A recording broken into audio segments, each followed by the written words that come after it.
حدیث پاک میں ہے استغفار کرنے والے کو اللہ وہاں سے رزق عطا فرماتا ہے جہاں اس کا گمان بھی نہیں ہوتا ہے۔ اتنی مہنگائی ہے، اتنی مشکلیں ہیں، اتنی تنگی ہے، لوگ قرضے میں ہیں، کبھی ادھر جاتے ہو کبھی ادھر جاتے ہو۔ ارے بھائی سب کے پاس جاتے ہو، رب کے پاس کیوں نہیں جاتے؟ استغفار کرنا شروع کر دو، فرمایا ادھر سے روزی دے گا جہاں تمہارا گمان بھی نہیں جائے گا۔ اس کی برکت سے اللہ پاک دلوں کے زنگ کو دور فرماتا ہے۔ آئیے پیارے اسلامی بھائیوں، اللہ کو معافی مانگنا، دل سے پکارنا کتنا پسند ہے۔ میں آپ کو ایک بہت ہی خوبصورت واقعہ بتاتا ہوں، اور یہ واقعہ ہے حضرت موسیٰ علیہ نبینا علیہ السلام کا۔ اللہ پاک نے حضرت موسیٰ علیہ نبینا علیہ السلام نے ایک بار اپنی مناجات میں عرض کیا یا اللہ یا رب۔ اللہ پاک کی طرف سے جواب آیا لبیک یا موسیٰ۔ آپ نے عرض کی یا اللہ تو میرا مالک ہے، تو خالق ہے، میں تو تیرا بندہ ہوں۔ ارشاد ہوا مجھے یہ پسند ہے کہ جب مجھے کوئی میرا بندہ یا رب پکارے تو میں اسے لبیک کہہ کر جواب دوں۔ اللہ فرما رہا ہے، حضرت موسیٰ نے عرض کی یا رب کیا یہ ہر مطیع بندے کے لیے ہے؟ کیا ہر نیک آدمی کے لیے ایسا ہے کہ جب تجھے وہ پکارے تو لبیک فرماتا ہے؟ سنو، اللہ فرماتا ہے ہاں بلکہ ہر گناہگار بندے کے لیے بھی ہے۔ حضرت موسیٰ نے عرض کی یا اللہ فرما بردار تو تیری اطاعت کرتا ہے، وہ بات تو سمجھ آ رہی ہے، گناہگار پر یہ کرم کس وجہ سے؟ اے ہائے سنو میرے رب کیسا کریم ہے۔ فرماتا ہے اے موسیٰ اگر میں بھلائی کرنے والے کو اس کی بھلائی کا بدلہ دوں اور برائی کرنے والے پر اس کی برائی کی وجہ سے احسان نہ کروں تو میرا جود و کرم کہاں جائے گا؟ اللہ فرماتا ہے میرا پھر کرم، میری رحمت کس لیے ہے؟ برائی کرنے والا بھی گناہ کرنے والا بھی مجھے پکارتا ہے، میں اسے بھی لبیک کہہ کر جواب دیتا ہوں۔ حضرت موسیٰ علیہ نبینا علیہ السلام کو ایک بار وحی نازل ہوئی کہ اے موسیٰ فلاں علاقے میں جاؤ، ہمارا ایک نیک بندہ اس کا انتقال ہو گیا ہے، جا کے اس کو غسل دو، اس کو کفن دو اور اس کا جنازہ پڑھو۔ حضرت موسیٰ وہاں پہنچ گئے اور جب وہاں جا کر آپ نے لوگوں سے کہا کہ مجھے فلاں بندے کے پاس لے جاؤ جس کا انتقال ہوا ہے، مجھے غسل دینا ہے، کفن پڑھنا ہے، جنازہ پڑھنا ہے، لوگوں نے کہا حضرت یہ تو زمانے کا گناہگار بڑا بےہودہ بڑا بدکار شخص تھا، آپ کو رب کا حکم تھا، آپ نے غسل بھی دیا، کفن بھی پہنایا، جنازہ بھی پڑھا، پھر رب کی بارگاہ میں عرض کی مولا بندے تو یہ کہہ رہے ہیں یہ تو بہت برا آدمی تھا، تو نے مجھے بھیجا اور فرمایا تیرا پیارا بندہ، میں نے جنازہ بھی پڑھ دیا، غسل اور کفن بھی دیا۔ اب ذرا آپ سوچیں کہ کسی کا جنازہ حضرت موسیٰ پڑھ دیں تو اس کی تو بخشش کا تو کوئی مسئلہ ہی کوئی نہیں نا، وہ تو اللہ کے نبی جس کا جنازہ پڑھے غسل دے، تو یا اللہ تو نے ایسا انتظام فرما دیا۔ رب کریم کی طرف سے پتہ ہے کیا جواب آتا ہے؟ اللہ فرماتا ہے اے موسیٰ بندے سچ کہتے ہیں، یہ بندہ واقعی بڑا گناہگار تھا، جو علاقے والے شہر کے لوگ کہہ رہے ہیں نا ٹھیک کہہ رہے ہیں، یہ بندہ تھا ہی ایسا۔ اللہ جب اتنا گناہگار تو اتنی بڑی مہربانی کس وجہ سے؟ ارشاد ہوا اے موسیٰ اس بندے نے مرنے سے پہلے مجھ سے 5 کلمات کے ذریعے بات کی، مناجات کی، مجھے پکارا، 5 سینٹنس تھے، 5 کلمے تھے، اور اے موسیٰ اس کی وجہ سے میں نے اس کی مغفرت فرما دی۔ حضرت موسیٰ کہتے ہیں یا اللہ وہ 5 کلمے تو بتا دے، وہ 5 کیسے جملے تھے کہ علاقے میں سب سے مشہور بدکار اور اس کا انتقال ہو تو رب مغفرت بھی فرمائے اور اپنے نبی کو فرمائے جا کے جنازہ پڑھو۔ تو آپ نے کہا یا اللہ وہ 5 کلمات بتا دے۔ اب ذرا یہ 5 کلمات سنیے گا، ایکچولی جو بات سمجھنی ہے نا، استغفار ہے کیا، معافی مانگنا ہے کیا، توبہ کیا ہے۔ اللہ فرماتا نا کہ ہم نے سنا کہ جو بندہ اللہ سے استغفار کرتا ہے اللہ اسے دیکھ کر مسکراتا ہے، اس کی وجہ یہ کہ بندہ رب کی بارگاہ میں اپنے آپ کو سرنڈر کرتا ہے، اپنے گناہ یاد کرتا ہے، اپنی کم مائگی کا اظہار کرتا ہے۔ وہ کہتے ہیں الندم التوبہ، شرمندگی توبہ۔ شرمندہ ہو جائے نا انسان، دنیا میں پتہ کیا معاملہ ہے، ہم کسی عدالت میں جا کر کہتے ہیں ہم نے جرم کیا ہے، اقبال جرم، ٹھیک ہے، تو کیا ہوتا ہے، جج کہتا ہے پھر اس کو گرفتار کرو اور سزا سناؤ، بندہ خود ہی مان رہا ہے، گواہوں کی ضرورت کیا ہے۔ دنیا کی عدالت میں اقبال جرم پر سزا ملتی ہے، میرے رب کی رحمت کی عدالت دیکھو، بندہ وہاں جا کر اقبال جرم کر لے، شرمندہ ہو جائے، معافی مانگ لے، اللہ اس کے سارے گناہ معاف فرما دے۔ یہ فرق ہے دنیا والوں میں اور رب کی عدالت میں، سبحان اللہ۔ وہ حضرت موسیٰ کہتے ہیں یا اللہ وہ 5 کلمے بتا، اور بتائے گئے تو وہ 5 کلمے سنیے گا ذرا۔ وہ بندہ کہتا ہے مرنے سے پہلے اے رب تو جانتا ہے میں نیکوں سے محبت کرتا ہوں اگرچہ خود نیک نہیں ہوں، یا رب تو جانتا ہے میں فاسقوں سے بغض رکھتا ہوں اگرچہ میں خود فاسق ہوں۔ سمجھ رہے ہیں بات؟ اللہ نیکوں سے پیار کرتا ہوں، مجھے پتا ہے میں خود نیک نہیں ہوں، میں گناہ گاروں سے نفرت کرتا ہوں حالانکہ میں خود بھی گناہ گار ہوں، کہیں بھی اپنی بڑائی نہیں ہے، میں گناہ گار، میں بدکار، مگر اللہ میں پیار کرتا ہوں نیک لوگوں سے۔ تیسرا جملہ کیا تھا، یا رب اگر مجھے معلوم ہو جائے کہ میرے جنت میں داخل ہونے سے تیری ملکیت میں کوئی کمی آ جائے گی، اے اللہ میں تجھ سے پھر جنت کا سوال کرنا چھوڑ دوں، مجھے یہ پتا ہے یا اللہ تو نے مجھے جنت میں داخل کیا نا، تیری جنت میں کوئی کمی نہیں آئے گی، بہت بڑی ہے، اب مجھے داخل بھی کرنے سے تیرا کچھ نہیں جائے گا، اگر کچھ جاتا ہوتا تو یا اللہ میں جنت تیرے سے مانگنا چھوڑ دیتا۔ چوتھا جملہ کیا ہے؟ اے رب اگر مجھے معلوم ہو جائے کہ مجھے جہنم میں داخل کرنے سے تیری ملکیت میں اضافہ ہو جائے گا تو میں پھر جہنم سے پناہ نہیں مانگوں، یعنی اگر تو تیرے ملک میں تیری شان میں اضافہ ہو رہا ہے مجھے جہنم میں ڈالنے سے، پھر تو میں نہیں کہوں گا تجھے کہ جہنم سے نکال، اگر مجھے پتا ہے تو پہلے ہی مالک ہے، تو پہلے ہی خالق ہے، سب کچھ تیرا ہے، مجھے جہنم میں ڈالنے سے تیری کوئی ملکیت میں اضافہ نہیں ہونا۔ اور آخری بات کیا کہتا ہے؟ یا رب اگر تو مجھ پر رحم نہ کرے گا تو پھر کون کرے گا؟ اللہ فرماتا ہے اے موسیٰ میں نے اس پر رحم کیا، یہ میرے کرم کے لائق تھا، میرے کرم کی لائق نہیں تھا کہ میں اسے ناکام لوٹا دیتا، جب اس لیے کلمات کہے تو میں نے اسے درگزر فرمایا، اس کی مغفرت فرما دی اور میں ہی بخشنے والا مہربان۔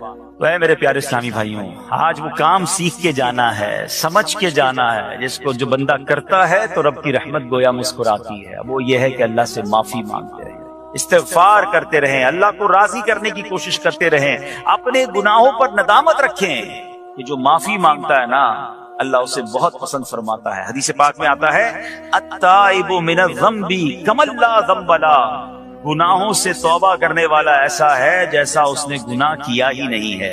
اچھا اب ایک اور بہت پیارا عمل جس کو دیکھ کر اللہ مسکراتا ہے، وہی میں نے تفسیر بتائی کہ اللہ کی رحمت راضی ہو جاتی ہے اور اللہ کی رحمت برستی ہے، رب راضی ہو جاتا ہے۔ نبی پاک علیہ السلام نے فرمایا 3 بندے ہیں اللہ پاک انہیں دیکھ کر مسکراتا اور کیا ہوتا ہے؟ فرمایا اور بہت خوش ہوتا ہے۔ اب وہ 3 بندے کون سے ہیں؟ چیک کرنے ہم ان میں ہیں کہ نہیں۔ فرمایا نمبر 1 وہ بندہ جو رات کو اٹھے، بستر چھوڑے، اچھی طرح وضو کرے، پھر نماز پڑھنے کھڑا ہو جائے، اسے دیکھ کر اللہ پاک فرشتوں سے فرماتا ہے اے فرشتوں بتاؤ میرے بندے کو نیکی پر کس نے اکسایا ہے؟ فرشتے عرض کرتے ہیں مولا تو بہتر جانتا ہے۔ اللہ پاک فرماتا ہے ہاں میں جانتا ہوں مگر تم مجھے بتاؤ۔ فرشتے عرض کرتے ہیں اے مالک کریم تو نے اسے ایک چیز یعنی جہنم کا خوف دیا ہے، یہ اس سے ڈرتا ہے۔ اے اللہ تو نے ان کو ایک چیز جنت کی امید دلائی ہے، یہ اس کی امید رکھتا ہے۔ اے اللہ یہی خوف اور امید ہے جس نے اسے رات کی نیند قربان کر کے تیرے حضور کھڑے ہونے پر ابھارا ہے۔ اب اللہ پاک فرماتا ہے اے فرشتوں گواہ ہو جاؤ، یہ جس چیز سے ڈرتا ہے یعنی جہنم سے ڈرتا ہے، میں نے اپنے اس بندے کو اس سے امن بخشا، اور جس کی امید رکھتا ہے یعنی جنت کی، میں نے جنت اس پر واجب کر دی۔ رات اٹھ کر جب دنیا سوئی ہو بندہ اٹھ کر تہجد کی نماز ادا کرے، اللہ کی بارگاہ میں آنسو بہائے، اللہ فرشتوں کے سامنے گویا فخر فرماتا۔ دوسرے نمبر پر سنو، فرمایا دوسرا وہ شخص جو حق و باطل کی لڑائی میں شریک ہوا، ثابت قدم رہا یہاں تک کہ شہید ہو گیا، یا اللہ پاک نے اسے فتح عطا فرمائی، اللہ اس بندے کو دیکھ کر بھی مسکراتا ہے۔ جہاد کرنے والے مجاہدین یا تو شہید ہو جائیں یا غازی ہو کر لوٹے اللہ کی رضا کے لیے، اللہ کی رحمت ان پر بھی چھما چھم برستی ہے۔ اور تیسرے نمبر پر فرمایا تیسرا وہ بندہ جو رات کو سفر کرتا ہے، یہاں تک کہ رات کے آخری حصے میں جب کہیں ٹھہرتا ہے تو اس کے ساتھ والے سو جاتے ہیں مگر وہ کھڑا ہو کر نماز پڑھنے لگتا ہے، اس بندے کو دیکھ کر بھی اللہ پاک مسکراتا ہے۔ اجتماعی عبادت کے بڑے فائدے ہیں، اجتماع میں آنا، محفل میں آنا، دعا میں شرکت کرنا بہت اچھی بات، مگر اپنی عادت ایسے بھی بنائیں کہ کچھ عبادتیں ایسی کریں کہ میں جانوں اور رب جانے۔ یہ جو رات اٹھ کر دعا کا لطف ہے، رات اٹھ کر جو نماز پڑھنے کا لطف ہے نا، جب ساری دنیا سو رہی ہے اور بندہ اپنے رب کی بارگاہ میں حاضر ہے۔ علماء کہتے ہیں دن کے نوافل کے مقابلے میں رات کے نوافل افضل ہیں، کیونکہ رات سکون ہوتا ہے، رات رقت قلبی ملتی ہے، سبحان اللہ، رحمت الہی چھما چھم برستی ہے۔ ہمیں کیا کرنا ہے کہ رات تہجد کی نماز کی عادت ڈالے۔ رمضان میں بن گئی تھی نا، سحری کے لیے اٹھتے تھے تو لوگ تہجد پڑھتے تھے، اللہ کرے کہ یہ عادت بن جائے، کبھی کبھی، اگر ہر روز نہیں ہو سکتا کم از کم کبھی کبھی کریں۔ اچھا اگر ایسی کوئی عبادت ہو بھی جائے نا پھر سب کو بتائیں نا کہ رات اٹھا تھا تو جناب دعائیں بھی کی تو آنسو بھی بہائے، نہیں کبھی کبھی ایسا کیا کرو کہ میں جانوں اور رب جانے، اللہ سے باتیں کیا۔ میں آپ کو صحیح بتاؤں، آپ مجھے ایک بات بتائیں، یہ تو آپ نے سن بھی لیا کہ اللہ کی رحمت کس قدر برستی ہے اس پر۔ زندگی میں بھی جب کبھی ہم پریشان ہوں اور رات نیند نہ آئے، کبھی کبھی ایسا ہوتا ہے پریشانی میں نیند نہیں آتی، کروٹیں بدل رہا ہوتا ہے انسان، اور اس کروٹ بدلتے بدلتے میں آپ کی جب والدہ حیات ہوگی یا ماشاءاللہ جن کے پاس ماں موجود ہے، ماں جیسی ہستی کہاں ملتی ہے۔ ایک بار اور سن لو، دنیا کی بہت ساری چیزیں میرے اور آپ کے پاس ہیں جو ریپلیسیبل ہیں، جو بدلی جا سکتی ہیں۔ موبائل فون لیتے ہیں، بڑی خوشی سے لیتے ہیں، مگر نیا ماڈل آتا ہے تو لوگ بدل لیتے ہیں۔ سواری لیتے ہیں بڑی خوشی ہوتی ہے، مگر جب نئی سواری آتی ہے تو ریپلیس بدل دیتے ہیں، ماڈل نیا آ گیا بھائی، اب وہ پرانی لگتی ہے۔ مگر یاد رکھو ماں باپ چلے جائیں نا، اس کے بعد ماں باپ دوبارہ نہیں بنتے، ان کا کوئی نیا ورژن یا نیا ماڈل نہیں ہے تو ان کی قدر کر لو، ان کی دعائیں لے لو۔ تو بہرحال آپ کبھی کبھی تکلیف میں ایسا ہوا ہو کہ رات کو نیند نہ آئی ہو، بے قرار ہو کر ماں کے پاس گیا آنکھوں میں آنسو لے کر کہ ماں میں پریشان ہوں، بیمار ہوں، یا قرضے میں ہوں، یا فلاں پرابلم ہے۔ ماں نے کیا کیا تھا؟ کروٹ بدل کر سو گئی تھی کہ بیٹا تو جان تیرا کام جانے، یا ماں خود بھی بیدار ہو گئی، سینے لگایا اور دعا کرنا شروع کر دی؟ بھائی ہم روئے تو ماں بھی روئی۔ یہ ہے نا ماں، میری تکلیف، ایسا لگتا ہے کہ مجھے کبھی کبھی یہ فیصلہ کرنا مشکل ہوتا تھا کہ تکلیف مجھے زیادہ ہوتی ہے میری تکلیف میں، میری والدہ کو زیادہ ہوتی ہے، بیمار میں ہوں تکلیف اسے، یہ رشتہ کہاں ملتا ہے؟ مگر مجھے ایک بات بتاؤ، جب میری تکلیف پر رات نیند چھوڑ کر بستر چھوڑ کر میں ماں کے پاس گیا، ماں نے سینے لگایا، تو اگر میں اپنا بستر چھوڑ کر آنکھوں میں آنسو لیے میری ماں سے مجھے کہیں زیادہ پیار کرنے والے رب کی بارگاہ میں چلا گیا، تو اس کی رحمت کیا مجھے مایوس کر دی؟ میری ماں کے دل میں جو ممتا ہے نا وہ بھی میرے رب نے ڈالی ہے، تو رب کی رحمت کتنی ہوگی؟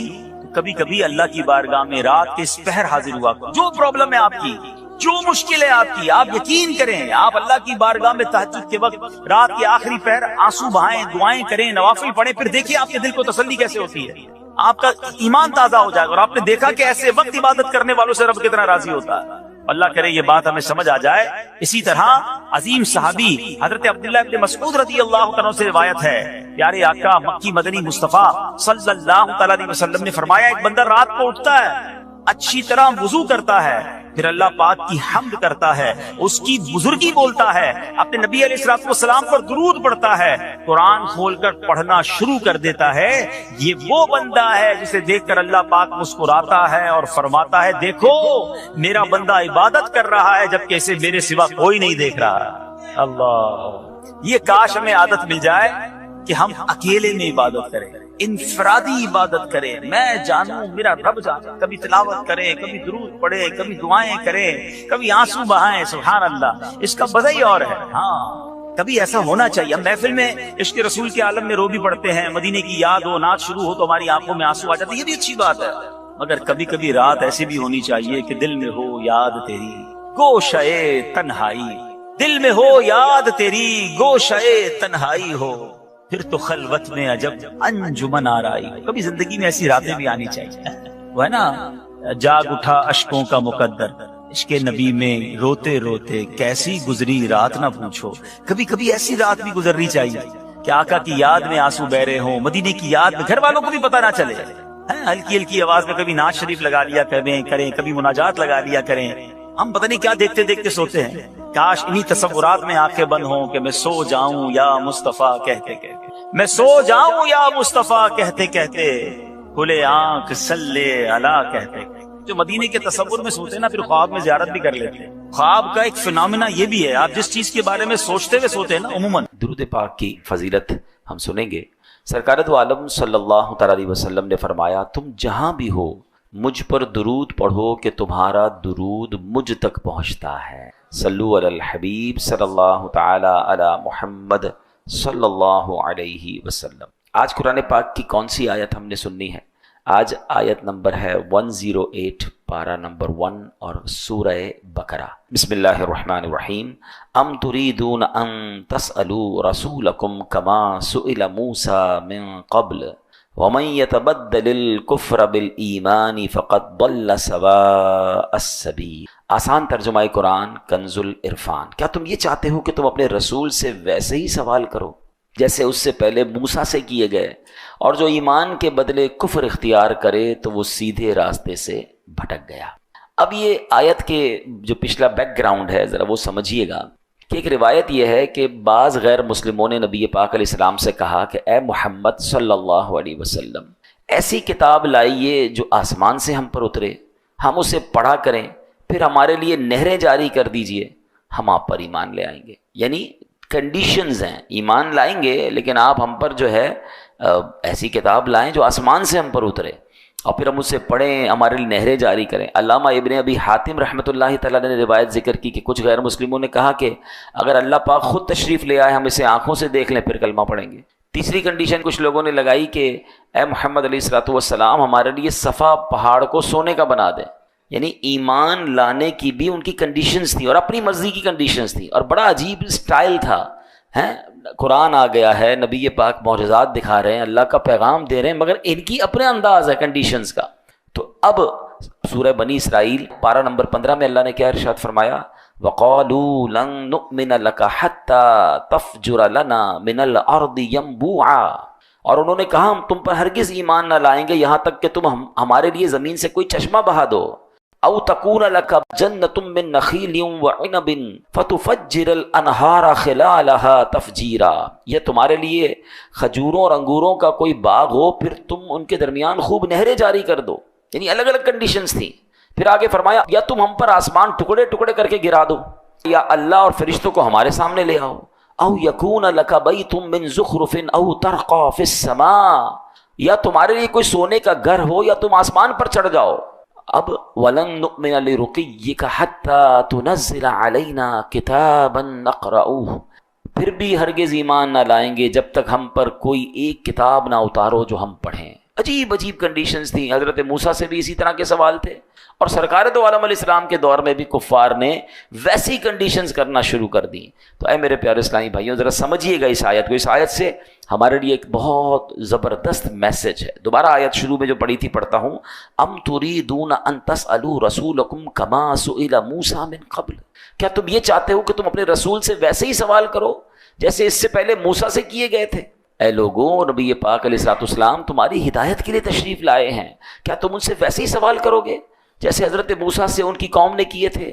حضرت موسیٰ کو یہود نے کیا کہا تھا؟ لن نؤمن لک حتی نری اللہ جہرا، ہم ہرگز تمہارا یقین نہ کریں گے جب تک اعلانیہ خدا کو نہ دیکھ لیں. تو اے میرے پیارے اسلامی بھائیوں، وہ لوگ جو نبی پاک سے اس طرح کے سوال کر رہے تھے انہیں یاد دلایا گیا کہ تم ویسے ہی سوال کرنا چاہتے ہو میرے حبیب سے جیسے حضرت موسیٰ سے ان کی قوم نے کیے تھے.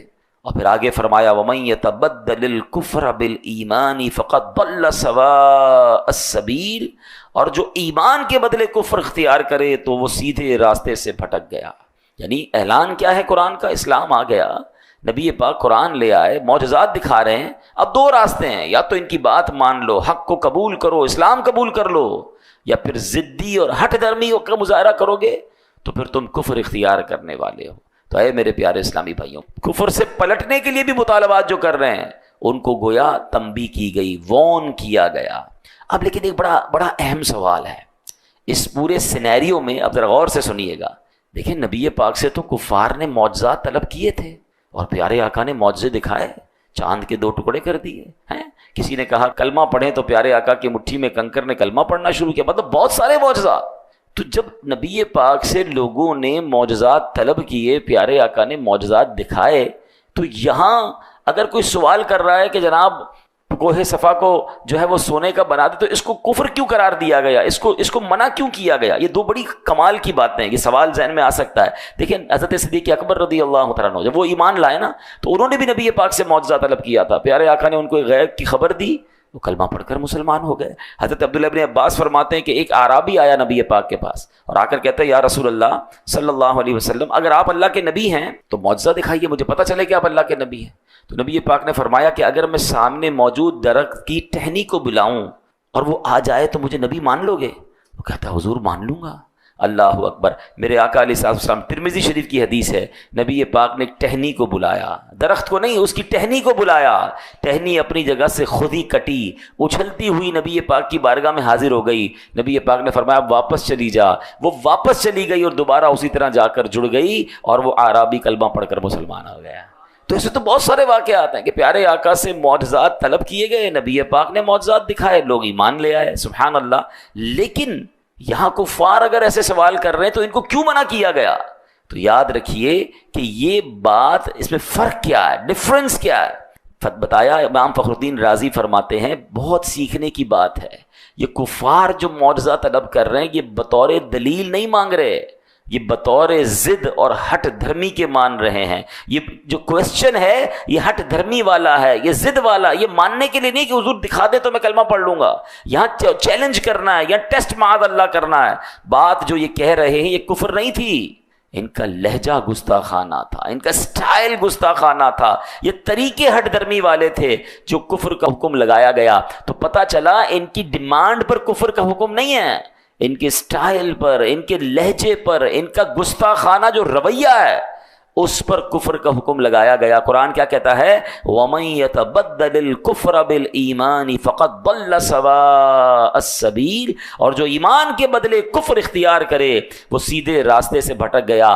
گویا فرمایا کیا جا رہا ہے، جو تو ماننے کی نیت سے آئے گا تو میرے آقا چاند کو دو ٹکڑے کر کے بھی دکھا دیں گے، اگر گستاخانہ لہجے اپناؤ گے تو رسول ذیشان علیہ الصلوۃ والسلام کے حضور ضد و ہٹ دھرمی کرو گے تو یہ لہجے قبول نہیں ہوں گے، یہ کفریہ انداز ہے، یہ کفر کا طریقہ ہے۔ سیدھی راہ سے بھٹکے ہوئے لوگ ایسا کرتے ہیں تو پتہ چلا کہ بعض اوقات لفظ ٹھیک ہوں، سچے ہوں، مگر لہجہ گستاخانہ ہو جائے اس سے بھی گستاخی ہو جایا کرتی ہے۔ جب بات اللہ کی کرنی ہے نا، اللہ کے رسول کی کرنی ہے، انبیاء کی کرنی ہے، اہل بیت کی کرنی ہے، صحابہ کی کرنی ہے، اللہ کے پیاروں کی کرنی ہے تو لہجہ بھی نرم رکھنا ہے، لہجہ بھی ادب والا رکھنا ہے۔ ہاں بعض اوقات بندہ کہتا ہے بات تو صحیح کر رہا ہے، صرف بات نہیں لہجہ کیسا تھا ہے۔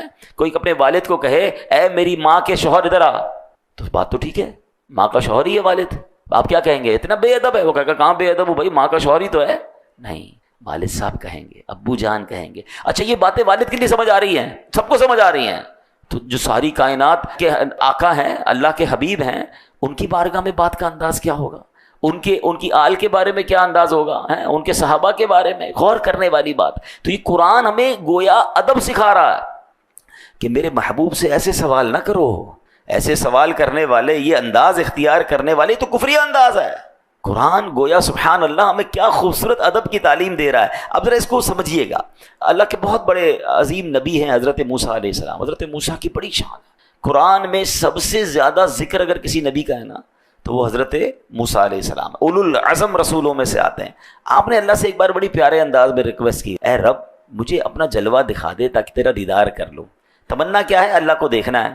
ارشاد کیا ہوا؟ لن ترانی، تو مجھے ہرگز نہ دیکھ سکے گا، مگر پھر بھی اپنی ایک تجلی دکھائی رب نے، کوہ طور پر اپنی تجلی نازل کی، ٹھیک ہے، ریکویسٹ ہوئی، کچھ نہ کچھ عطا کیا گیا۔ ایسا ہی ایک مطالبہ کیا تھا حضرت موسیٰ کی قوم نے، قرآن اس کا بھی ذکر کرتا ہے، یا موسیٰ لن نؤمن لک حتی نری اللہ جہرا، اے موسیٰ ہرگز ہمارا یقین نہ کریں گے جب تک اعلانیہ خدا کو نہ دیکھ لیں۔ مطالبہ تو یہ بھی یہی تھا، اللہ کو ہی دیکھنا تھا نا، حضرت موسیٰ نے بھی دیکھنا تھا، ادھر تجلی دکھائی جا رہی ہے۔ یہاں کیا ہوا؟ قرآن جواب دیتا ہے، انداز یہاں ڈیمانڈ کیا تھی؟ اے اللہ تیرا دیدار کرنا ہے، نہیں ہم دیکھیں گے تو ایمان لائیں گے ورنہ ایمان ہی نہیں لائیں گے۔ اسٹائل چینج ہے نا، انداز چینج ہے، چیلنجنگ ہے، گستاخانہ ہے۔ کیا ان کو بھی جلوہ دکھایا گیا کہ انہیں بھی تجلی دکھائی گئی؟ قرآن کہتا ہے ان کا کیا حال ہوا؟ فَأَخَذَتْكُمُ الصَّاعِقَةُ وَأَنْتُمْ تَنظُرُونَ، تو تمہارے دیکھتے ہی دیکھتے تمہیں کڑک نے پکڑ لیا، یعنی ان پر عذاب نازل کیا، ان پر ایسا عذاب نازل کیا کہ ان کو تباہ کر دیا۔ مطالبہ دیدار کا تھا مگر عذاب آیا۔ بات سمجھ آ رہی ہے؟ انداز گستاخانہ تھا، انداز چیلنجنگ تھا، انداز کچھ اور تھا۔ بات بعض اوقات ٹھیک کرتے کرتے لوگ انداز گستاخانہ اختیار کر لیتے ہیں۔ یہ تبدیلی لانی ہے ہمیں، جب بھی اس طرح کی بات کرنی ہے اللہ رسول اور اللہ کے پیاروں کی، ادب کے ساتھ۔ اور ادب یاد رکھیے گا یہ ادب والوں کی طرف سے ملتا ہے۔ آپ با ادب لوگوں کے ساتھ رہیں گے نا تو پھر با ادب آپ بنیں گے۔ آپ بیٹھتے ہی ان کے ساتھ ہیں جو جارحانہ گفتگو کرتے ہیں، بے ادبی والی بات کرتے ہیں، آپ چیک کریں کہ آپ نے بیان بھی اس کا سننا ہے، آپ نے بیٹھنا بھی اس کی صحبت میں ہے کہ جب وہ اللہ کا نام لیتا ہے تو اس کا انداز کیا ہوتا ہے، جب وہ رسول کریم علیہ الصلوۃ والسلام کا نام لیتا ہے تو اس کا سٹائل کیا ہوتا ہے، ادب والا، پیار والا۔ صحابہ، اہل بیت، اولیاء کا ذکر ادب کے ساتھ کرتا ہے یا ماد اللہ جارحانہ انداز ہے؟ وہ خود تو ڈوبے گا، ہمیں بھی ڈبا دے گا، ہمیں کیا کرنا ہے اس کے ساتھ؟ یہ قرآن کے ذریعے میں آپ کو گویا یہ پوری بات اب سمجھا رہا ہوں۔ اے میرے پیارے اسلامی بھائیوں، اب ایک بات یاد رکھیے گا، علم نفسیات میں ایک ٹرمینالوجی ہوتی ہے، آرگیومنٹیٹیو پرسنالٹی۔ کچھ لوگ ہوتے ہیں جن کا مزاج ہی جو نا جھگڑالو ہوتا ہے، اس کا ہر بات میں اس کا سٹائل ہی جھگڑا والا ہوتا ہے۔ یہ باقاعدہ ایک پرسنالٹی کی کیٹیگری ہوتی ہے۔ حق اور سچ بات پر ان کے لیے، ان کے سامنے جتنے بھی دلائل قائم کر لینا، یہ بس کیڑے ہی نکالتے رہیں گے، کسی صورت ماننا ہی نہیں ہے، بس شرطیں لگاتے رہیں گے، یار بات تو تم ٹھیک کر رہے ہو مگر یہ کر لو نا پھر مانوں گا، یہ کرو گے تو پھر مانوں گا، اچھا اس کو بدل لو پھر مانوں گا، جو آپ لے کر گئے وہ نہیں ماننا۔ وہ انداز ہی یہ ہوتا ہے. ایسے لوگوں کو کیا کہتے ہیں؟ آرگومنٹیٹو پرسنالٹی، جھگڑالو مزاج بندہ. غیر مسلموں کی بھی یہی طبیعت تھی. اگر اللہ نہ کرے ہم میں سے کسی کی طبیعت ہے ماننے میں مشکل لگتا ہے، ایکسیپٹ کرنا مشکل لگتا ہے، بدلیں اپنی طبیعت کو. غیر مسلموں کا انداز کیا تھا؟ شرطیں لگاتے تھے. قرآن میں اس کا بھی ذکر ہے، ائتی بقرآن غیر ھذا، اس کے علاوہ کوئی اور قرآن لے آؤ. یعنی چلو بات ٹھیک ہے، مان لیتے ہیں آپ بات صحیح کر رہے ہیں، مگر ایسا کرو اس کے علاوہ کوئی اور قرآن لائیں، پھر آپ کی بات مانیں. خامخواہ یعنی کوئی ایسی بات کرنی ہے کہ پہلے میری مانو پھر تمہاری مانوں گا. حق نہیں ماننا، سچ نہیں ماننا، آلویز آرگیومنٹ. ایک جگہ کہا او بدل ہو، یہ اسے تبدیل کر دو. قرآن تم لائے ہو نا، اس کو تھوڑا چینج کر دو پھر مانیں گے. معاذ اللہ نبی پاک سے اس طرح کے آرگیومنٹ کیا کرتے تھے. اللہ اکبر، یہ کیسی بدبختی ہے. قرآن آ چکا ہے، دلائل قائم کر دیے، حق واضح ہو گیا، اب مان لو. خواہ بہانے لگانا یہ کہاں کی عقل مندی ہے؟ اے میرے پیارے اسلامی بھائیوں، الٹے پلٹے مطالبے کرتے رہتے. اللہ پاک نے فرمایا ام تريدون ان تسألوا رسولکم کما سئل موسیٰ من قبل، کیا تم یہ چاہتے ہو کہ تم اپنے رسول سے ویسے ہی سوال کرو جیسے پہلے موسیٰ سے کیے گئے؟ تو بار بار یہ اس آیت میں سمجھ کیا آ رہا ہے کہ جیسے نبی پاک فرما رہے مان لو، لبیک کہو، ایکسیپٹ کرو، فالو کرو. یہ میرے حبیب سے کوسچنز مت کرو جیسے حضرت موسیٰ سے کیے تھے. اور یہی اسلام لانے کے بعد میری اور آپ کی ذمہ داری، ہم ایمان والے ہیں. اے میرے پیارے اسلامی بھائیوں، بڑی پیاری بات ہم امیر اہل سنت سے سنتے ہیں، اسی منن والے ہیں، سوچن والے نہیں ہیں. ہاں آج کل کیا پرابلم ہو گئی ہے، آج کل بہت کچھ زیادہ ہی پڑھے لکھے ہو گئے نا، تو اب کہتے ہیں یار یہ قرآن کا حکم کیوں ہے، اللہ نے یہ حکم کیوں نازل کیا، حدیث میں یہ آرڈر کیوں آیا، اس کی لاجک بتائیں. آج لوگ قرآن کے اندر لاجک ڈھونڈنے، نبی پاک علیہ الصلوۃ والسلام کی طرف سے اگر شریعت کے احکام ملے ہیں اس پر لاجک پوچھ رہے ہیں. ہمارا کام لاجک ڈھونڈنا نہیں ہے، ہمارا کام ماننا ہے. یہ کفار کا طریقہ تھا، یوں کر دو تو مانیں گے، یوں کر دو تو مانیں گے. مجھے کسی نے کہا جناب یار یہ قرآن کے جو احکام ہے اس کی لاجک، میں نے کہا پہلے ایک بات بتائیں، ہم ایمان لائے ہیں، اللہ کو دیکھا ہے ہم میں سے کوئی جس کی اللہ سے ملاقات ہوئی ہے؟ جب بے دیکھے رب کو مان لیا، ہم نے تو جبریل سے ملاقات نہیں کی. ہمارا ایمان یہ ہے کہ جبریل امین قرآن لے کر آئے، ہم نے قرآن ان کو لاتے ہوئے نہیں دیکھا، ہم نے نبی پاک سے بھی ملاقات نہیں کی ہے. ہم مانتے ہیں اللہ ایک ہے، قرآن اللہ کی کتاب ہے، جبریل امین وہ قرآن لائے، اور کس پر نازل ہوا؟ ہمارے آقا پر نازل ہوا، وہ اللہ کے آخری نبی ہیں. ہم نے جنت نہیں دیکھی، ہم جنت پر ایمان لائے. ہم نے دوزخ نہیں دیکھی، ہم جہنم کو مانتے ہیں. ہم نے قیامت دیکھی نہیں، ہمارا ایمان ہے قیامت پر، مرنے کے بعد اٹھایا جائے گا، یہ ہمارا ایمان ہے. ہمیں حساب دینا پڑے گا، یہ ہمارا ایمان ہے. یہ ساری باتیں غیب کی ہیں. جب اتنی بڑی بڑی غیب کی باتیں مان لی تو اب چند احکام پر لاجک کیوں ڈھونڈنے نکلے ہو؟ یہ شیطان کا وار ہے، انسان کو اس بحث میں الجھاتا ہے کہ وہ پریشان ہو جائے کہ یار اللہ نے یہ کیوں فرمایا تھا. کیونکہ جب کسی کا آرڈر نہیں مانے گا تو پھر آگے جا کے اس پرسنالٹی کو بھی نہیں مانے گا. یہ ابتدا ہوتی ہے کہ آپ کو پہلے شریعت کے کچھ احکام میں کنفیوز کرتا ہے شیطان کہ یار یہ عورت کو ایک حصہ کیوں ہے ورثے میں، مرد کو 2 کیوں ملتے ہیں، یہ طلاق کا حق مرد کے پاس کیوں ہے. اب یہ وہ سوالات کریٹ کیے جا رہے ہیں کہ اس کی لاجک کیا ہے، شریعت نے کیوں کہ معاذ اللہ مسلمان کہلانے والے بعض اوقات اسلام کے کچھ احکام کو کہتے ہیں ظلم ہو رہا ہے، یہ مجھے سمجھ نہیں آ رہا. میری اور آپ کی سمجھ کیا ہے؟ پھر اللہ کو کیسے مان لیا؟ اللہ سمجھ آ گیا تمہیں؟ غور کریں، ہم غیب پر ایمان لائے ہیں، ہمیں سمجھ آئے نہ آئے، ہمارا یقین ہے کہ اللہ ایک ہے، وہ وحدہ لا شریک ہے، اس کی کوئی اولاد نہیں ہے، اس کا کوئی شریک نہیں ہے، کسی سے پیدا نہیں ہوا ہے. یہ ایمان کی پختگی ہے نا. جب اتنا کچھ مان لیا تو اب شریعت کے احکام میں یہ کوشچن کرنا، کنڈیشنز لگانا، یہ کفار کا طریقہ، اور پھر اس میں لہجہ بھی گستاخانہ، وہ اور بات جو ہے وہ خطرناک ہو جاتی ہے. اے میرے پیارے اسلام بھائی، اب میں کچھ واقعات آپ کو بتاتا ہوں. دیکھیں ہم سے زیادہ عقل مند صحابہ کرام تھے، ہم سے زیادہ الحمدللہ ویژنری وہ تھے، کیونکہ صحبت کس کی ملی تھی؟ سرکار دو عالم علیہ الصلوۃ والسلام کی. مگر look at the way of اوبیڈینسی، ان کا فرما برداری والا انداز کیسا تھا. یاد رکھیے شراب پہلے حرام نہیں تھی، اسلام کے ابتدائی سالوں میں شراب حلال تھی اور لوگ بڑے شوق سے شراب پیا کرتے تھے. مگر اب اللہ پاک نے شراب کو حرام قرار دیا. اب کیا قرآن میں نازل ہوا؟ یا ایھا الذین آمنوا انما الخمر والمیسر والانصاب والازلام رجس من عمل الشیطان فاجتنبوہ لعلکم تفلحون. قرآن کیا کہتا ہے؟ یہ اب آج کے دور کے لوگ بھی ذرا غور سے یہ آیت قرآن کی سمجھ لیں. ایمان والوں کو ڈائریکٹ اللہ نے فرمایا ہے. یہ ان آیتوں میں سے آیت ہے جس میں ڈائریکٹلی اللہ نے ہم سے بات کی ہے. ڈائریکٹلی مجھ سے اور آپ سے کیا فرمایا ہے؟ ایمان والو، شراب اور جوا اور بت اور قسمت معلوم کرنے کے تیر ناپاک شیطانی کام ہی ہیں، تو ان سے بچتے رہو